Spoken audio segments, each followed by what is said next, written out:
Hello and welcome to another Out of Spec podcast episode. You join me and Brandon where we are going to, over the next few days, just hammer out a whole bunch of episodes on what's been going on with the EV charging situation over, the end of 2022 into the beginning of 2023. We're just about 2 weeks into 2023 right now, and I think it's a really eye-opening time. I think this year is going to be the year of charging station coverage for us, and it's just getting absolutely crazy out there. Thanks for joining, Brandon. Absolutely happy to join as always. Always glad to talk about charging. I do it all day anyway. Yep, that's right. You do. So I think I really want to pick up kind of where we left off on the reviews channel with a big video that was called "These Don't Work in the Cold," and the problem is the cold weather came to Colorado. Surprise. And I rolled up to a few charging stations in 0 degree Fahrenheit, minus 10 degree Fahrenheit, minus 20 degree Fahrenheit. And I could not get any of the brand new hardware that was just installed near my house to work. So let me quantify that a little bit. Electrify America has multiple hardware providers that they use to put in their charging equipment. All EA does is operate the network with all the hardware on it. And they recently say that again, Brandon. But they spec the hardware is the key point here as well. Yeah, for the new units, they spec the hardware, absolutely, which is crazy. So they ripped out the ABB units local to my house here in Loveland, Colorado, is where the station is, and then they installed their collaborative project with BTC with their brand new hardware. It's a different looking design. If you're into EVs or watching this, you already know what we're talking about. And they left one old ABB off to the side because that was the CHAdeMO port. The new design doesn't support CHAdeMO, which I think is fine. We just need to get rid of CHAdeMO. So cool with me. Now, then, I was like, great. The new units had been honestly working fantastic. They've been giving us so much power to the vehicles, sometimes a little bit too much power, I have to say. And that's a topic for a different podcast episode where I don't think they have very good power regulation, actually. But I went over there and it was freezing cold in my Rivian, and it wouldn't work. And it wouldn't work not just for me, but for everyone. And it wasn't just our station. It was all of the new stations in Colorado in this temperature dip. And so that to me is a big red flag, because this is supposed to be the flagship hardware that's being installed across the country. And they don't work when it gets to not even that cold of temperatures, like minus 5 degrees or 5 degrees Fahrenheit, 0 degrees Fahrenheit. This isn't that cold. And I mean, it's chilly, but for like a whole month every winter, basically. That's right. Yeah. So basically what would happen was every time you would plug in, we saw Polestar 2 do it, Audi e-tron, the eGMP stuff, our Rivian, of course, and e-Niro. Every time these cars would plug in, it would initiate a handshake. The chargers show as available on the screen. They show as available in the app. As far as EA knows, everything's up and running perfectly. But every time you would initiate a charge, it would come up with fault isolation test error, and it would not allow charging. And I thought, okay, well, maybe it's just our local Loveland station at the time that was doing this. So I decided to try a whole bunch of chargers and go to Denver to try the other installations. Those had the exact same problems that ours had, and the other stations all worked for the most part. So what's going on here, Brandon? Did we ever figure out why this was the case? I don't think we ever got a concrete answer, because EA has essentially gone silent on us, which is pretty interesting. But I think it could be multiple factors. It could be that the chiller units and the liquid cooling system on the cables gelled up, froze, whatever, and potentially cracked. I don't think that's the case, because they restored full functionality as the temperature came up. You also have thermal expansion and contraction depending on temperature. And you have different materials that expand and contract at different rates. So it could be that a connection got loose, potentially a ground, potentially a power, one of the phases, who knows what. It could be the cable itself, where it actually attaches to the buses inside the dispenser, that they just got loose and it wasn't able to do a successful isolation test. And that isolation test is essentially making sure that the DC power going through the cable isn't leaking out. So it's checking for resistance or lack thereof on the entire system. It essentially just injects a bit of power, make sure it goes where it should, and then we'll actually charge the car. Right. And, you know, I'm not totally convinced on the idea that it might be a connection failure, only because it was every single post on every single new BTC hardware exhibited this behavior. You know, it's so crazy how consistent it was. It just was like everything wouldn't work no matter what we did. Yeah, like every single one. Then we started to hear some reports on the East Coast where they got cold weather, and some older BTC units were exhibiting the same behavior with isolation test errors. So to me, it really seems like a BTC engineering fault here, because the signets were working fine, deltas were working fine, charge point hardware was working fine. ABB. Yeah, ABB loves the cold. Those things rip in the cold. Yeah, they're great in the cold. And, you know, so it was all like, what the heck? So the problem to me really was something is going on with BTC and cold weather. But here's the thing. Electrify America says they've worked in collaboration with BTC to engineer this hardware that they're putting in, this Gen 3 BTC or Gen 4 Signet, more or less. What the heck? How did they not test it in the cold? Because, you know, you could blame it on low input voltage to the chargers. We've seen that a few times.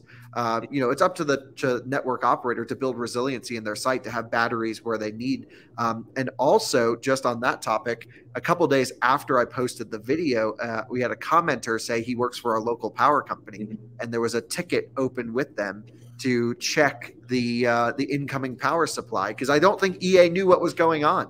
I think it's the first they had seen it. And he said, no, power supply was fine. Why do you think they did that? I mean, they're probably just doing things that don't cost them money and are easy, essentially. I mean, creating a ticket with a third party that you don't have to pay for is probably the easiest path to check something. And hopefully they did that in parallel with other processes happening, but that doesn't seem to be the case necessarily.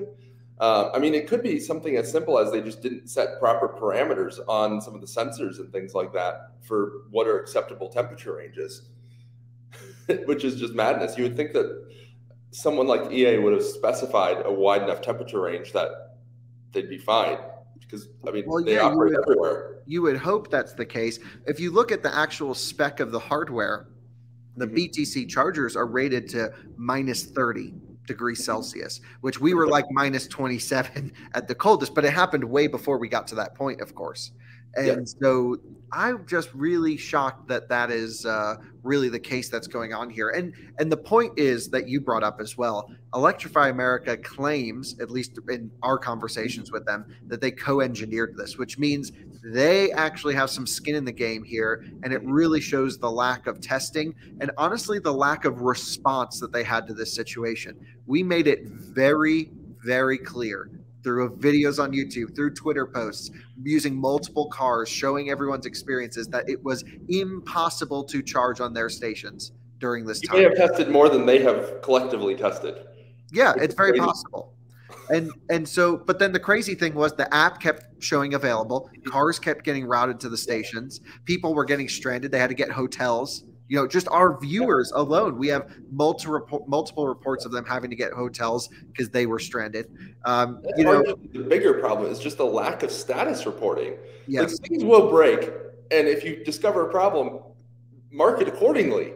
That way, all these vehicles, I mean, Rivians, Mercedes, Lucid, all these cars that have real-time status for Electrify America and others, they're depending on that status being accurate to route their drivers. And if you have incorrect status, you're going to strand drivers. That is the bigger problem than the things breaking themselves. Totally agree. I mean, I think you and I are actually pretty tolerant when things break, but what we don't like is to actually discover the broken problem on our own.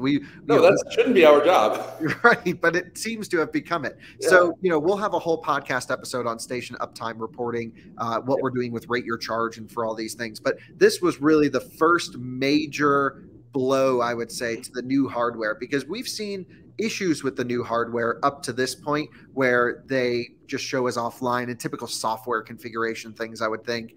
Signet stuff. Solvable. Yeah, we've seen the BTC units brick Rivian trucks because they provide dirty power and the truck freaks out and blows open the contactors. Does the same thing to Audi as well. We saw an e-tron GT, same behavior on the BTC units. So we know like there were some little issues here or there, and like that wasn't great. But then this really is showing me that there is such a lack of testing, a lack of perceived reliability to the end user that no one should trust this network to travel. I'm totally at that point where you just cannot buy a CCS car today and expect hassle-free road tripping.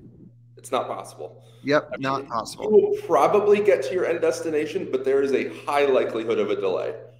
Absolutely. Like you and I can get there. Like we'll start pulling switches. I don't know. We'll do stuff to get things.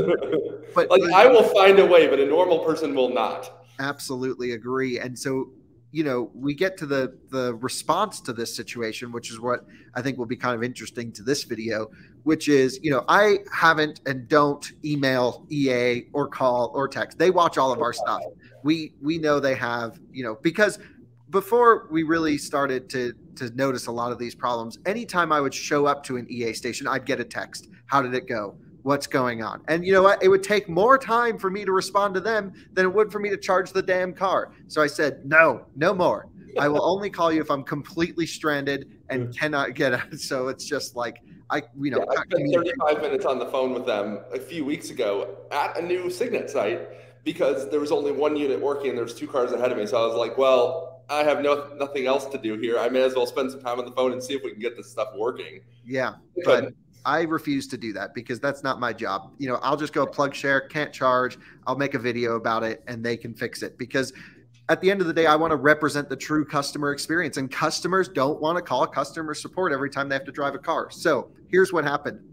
Video went up, did 1 million views in 6 days, something like that. Everyone saw it and started to get all the calls from all the automakers, Ford, Volkswagen Group internally calling others. They're like, Kyle, what is going on here? What are you finding? Like, this is crazy.